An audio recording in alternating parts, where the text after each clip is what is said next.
Let's talk toys. Let's talk toys.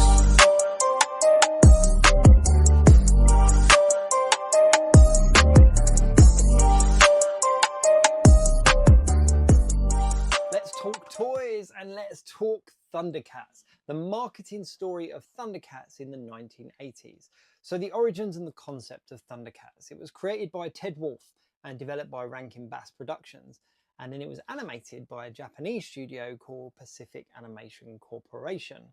It debuted in 1985 as a high-concept action fantasy cartoon blending science fiction with sword and sorcery, centered around humanoid cat warriors from the planet Thundera.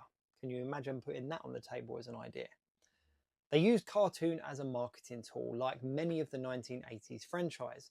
ThunderCats was part of the broader trend following the success of things like He-Man and the Masters of the Universe, where cartoons doubled as essentially half-hour toy commercials.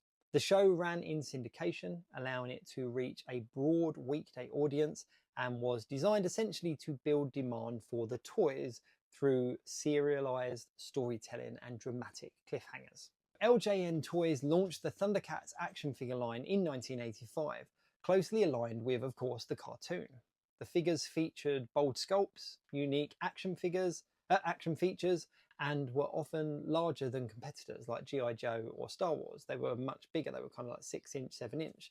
The vehicle playsets like the Cat's Lair and having a huge wide character roster of both heroes, villains, mutants, aliens drove a lot of repeat purchases. They obviously had like light up features and movable parts as well. The franchise benefited massively from cross-platform marketing. So there were comics. So Marvel did a whole bunch of ThunderCat comics. There were lunchboxes, bed sheets, clothing. It solidified the brand and the brand's presence.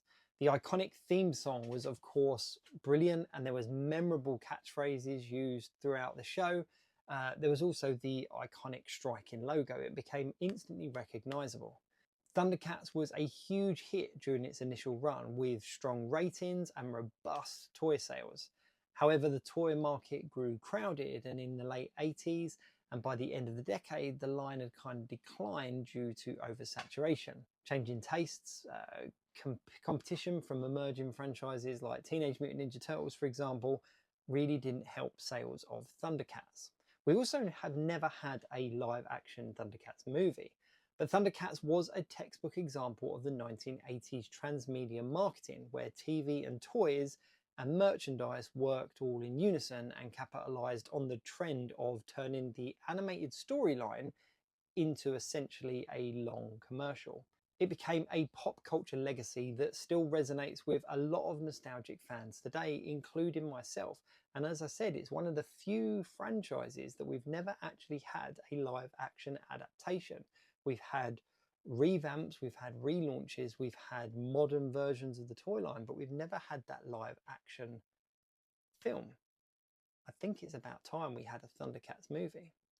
Are you a ThunderCats fan? Did you collect it in the 80s, or did you kind of come across it a little bit later?